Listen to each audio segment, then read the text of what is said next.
I want you guys to understand what I mean when I say ninaamini itabadilika. In short, I believe it will change. I'm actually serious when I say I believe in change and I believe that Kenya will change. I know most of you have lost hope. Wengi wenu mmetafuta kazi hamjawahi kupata. Wengine mmefunga biashara zenu. Wengine mmepoteza mali yenu. You've lost your plots. You've lost your pickup. Ile vitu ulitengeneza yote imepotea. And so most of you don't have hope that there is anything that will happen in Kenya because of how things are going. You know, we have a president that owns parliament, and we should be worried that the president was able to pass that motion by 281 MPs. It shows that anaweza pitisha kitu yoyote, including a state of emergency. So it means anything he wants can pass through parliament with an overwhelming majority, and that's a very dangerous thing kwa sababu inamaanisha there are no checks and balances. Most of you have given up hope because even when you look at some of the decisions that come from our court, unapata some of the decisions are actually rolling us backwards. But why do I believe that Kenya will change? Mimi ninaamini itabadilika. Ninaamini itabadilika because Kenyans have started changing. You know, the biggest problem has always been the citizens. Shida ambayo imekuanga Kenya sio viongozi, ni Wakenya wenyewe. Wakenya wenyewe kwa sababu ya ukabila, kusema huyu ni mtu wetu, huyu ni mtu wa kabila yetu, yeye ndiye atatusaidia. Lakini Wakenya wengi, if you look even at the random views from public participation, most of the people, they have gotten over tribalism. And most are coming out of tribalism. The other thing is most Kenyans wamefika mahali yenye saa hii itakuwa ngumu sana to bribe them during elections. They have seen how much pain bribery causes to them. Mtu anawanunulia leso, anawapea mwavuli, yeah, and they've started seeing how it is affecting their life, how we get bad leadership. Mimi chenye naweza waambia from where I am in my rest and holiday, this is what I can tell you. Bad leaders come from bad citizens. Na mpaka sisi wenyewe tubadilishe vile tunafanya vitu vyetu, we will not see change. Bosco amefika. Hello, say hi to Kenyans. Say hello. Sema hello. All right, so bad leaders come from bad citizens. They come from bad citizens because kama wewe ni mtu unauza maziwa na unaweka maji kwa maziwa ili maziwa ikuwe mingi, inamaanisha kwamba ukipewa UMCA you become a bigger thief. Kama wewe ni conductor wa matatu na mtu anakupatia 1,000, unamwambia umenipea 100 because hutaki kurudisha change. Ama kama wewe unauzanga TV fake Luthuli na unasema hii ni original na unajua ni fake, it means ukifanya biashara yako ya kuuza electronics na upate pesa na uende usimame kiti ya ubunge, it means we are expecting a very corrupt member of parliament. If you are an employee, umeandikwa na kampuni na unaibia kampuni, you are already stealing from your employer.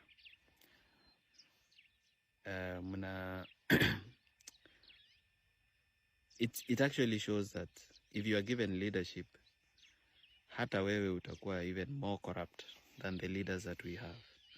Kama wewe ni mwalimu na unakula pesa za remedio, ama principal unakula pesa za remedio ulipi walimu, or kama wewe ni mtu wa kuuza nyanya, unaambia mtu ni 3 mbao, akikwambia niekeza 100, una make sure umeficha nyanya 1 ama 2 badala ya kumuongeza.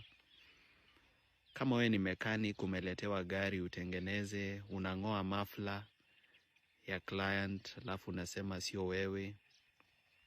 Whoever you are, I mean, Kama wewe ni mtu broker wa mashamba na unauzia mtu shamba yenye unajua haina title na unajua iko na kesi, lakini haumwambii kama iko na kesi, it means ukifanya hiyo biashara yako ya property na ufike mahali usucceed, ukue mbunge, we are expecting very bad leadership. So we need to check our society values and ask ourselves, what do we believe in, and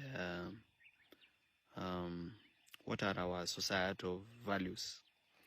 That's something we need to interrogate, because as long as we have bad values, we'll always have bad leaders, because leaders are a reflection of who we are.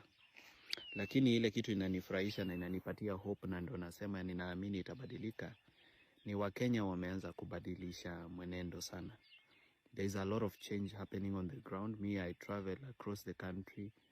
Even now I'm far away from Nairobi, and where I am, I interact with the locals, I talk to them, I spare some time and have conversations with people in market centers. And people are changing. People are really, really changing how they think. And people are impatient.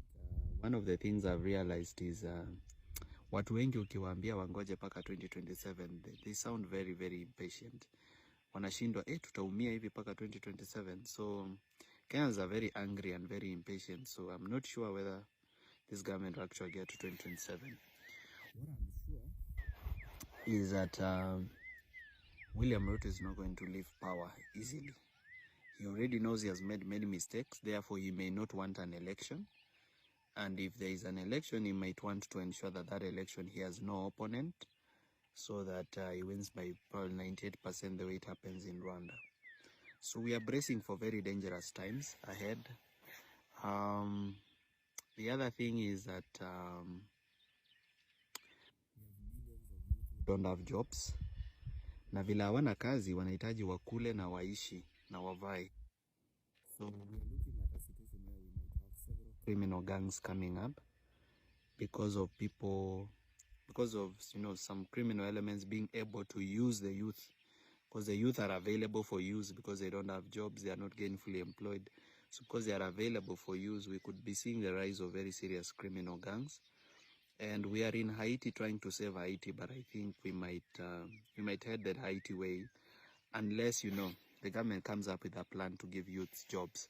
Because right now there is no hope. Hakuna hope ya youths kupata jobs. And that's the truth. And it really breaks people's hearts. So there is hope for change in Kenya, but hope for jobs for the youth sioni, because the policies I see from government, they are not serious policies that will, give youth employment. Most businesses are closing, so even the youth who already have jobs, we are going to lose them. Kwa hivyo, kama Wakenya, tuamke, tugutuke, kila mtu afanye chenye anaweza. This is something I always say in all my messages whenever I'm speaking to Kenyans. I always tell them, guys, hii kazi si yangu peke yangu. Najua mimi Morara, sometimes I fight until I get confused. Paka sengine mimi mwenyewe nachanganyikiwa ama nachoka. But kupumzika ni mbinguni. I promise you to remain very firm and a person of integrity. I promise that I'll never be bought or compromised. That's a promise I'm giving to all of you. Because actually even the history and the background of where I come from, sisi watu wa kununuliwa. We are very firm with our principles. But what I can ask the rest of you Kenyans is, do what you can do. For the diaspora, the most you can do is make sure as your people at home wanawaitisha pesa for this and that, you attach conditions. The same way US ikitupea pesa huwa ina attach conditions to it. Attach conditions. Tell them we need change in Kenya. Talk to your families back at home. Talk in WhatsApp groups. For those who are providing funding for activities in Kenya, not just for me. There are many, many people doing beautiful, strong things, like Akio Mtata is doing many court cases. You need support, of course, printing papers and, even hiring lawyers for research. Support these activities. Send your $10, $20, $30, or if you have, God has blessed you with more, you can give. If you are here in Kenya, make sure you participate. Use either the skill that you have or the knowledge that you have. You are an IT guy or you are a musician or an actor. Make sure you use that talent or skill that God has given you or that you learned in school to effect change. Kwa hivyo usijione kama mdogo na usijibilittle. With your little, circle or with your little influence, there's a lot that you can do. Otherwise, I wish you well. muwe na weekend njema, na wapenda na wajali. Please don't forget me in your prayers.